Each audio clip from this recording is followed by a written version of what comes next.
Ang tunay na mag-asawa magsamang lumalaban, nangangarap at nagpapakatatag, sa buhay mag-asawa hindi lang saya, at tagumpay ang dapat pinagsasaluhan lalo na ang hirap, pagsubok at pagkadapa. Hindi dapat kapag may problema, naisip mong sumuko o iwan ang iyong kabiyak, pero kapag may tagumpay at kasayahan bigla kang nandyan, ang tunay na pagsasama ay hindi panandalian. Ito ay panghabang buhay.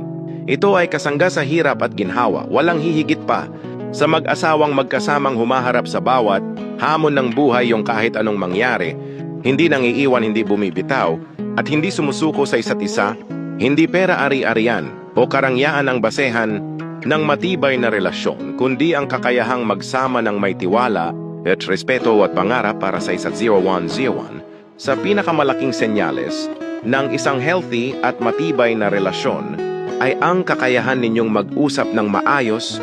Mas inuuna ninyo ang pagpaplano para sa inyong kinabukasan kaysa sa pag-aaway tungkol sa pera. Hindi ninyo tinitingnan ang isa't isa bilang kompetisyon kundi bilang partner sa buhay, magkasama sa pagdedesisyon, nagtutulungan at nagkakasundo sa mga pangarap na gusto ninyong makamit. Dahil sa dulo ng lahat, ang mahalaga ay hindi kung gaano kayo kayaman o kung gaano karami ang meron kayo.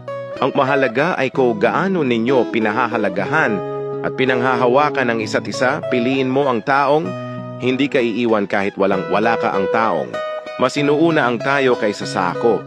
Dahil ang tunay na pagmamahal ay hindi lang sa saya at kasaganahan, ito'y sa hirap, sa sakripisyo, sa pag-unawa at sa pangarap na sabay ninyong binubuo.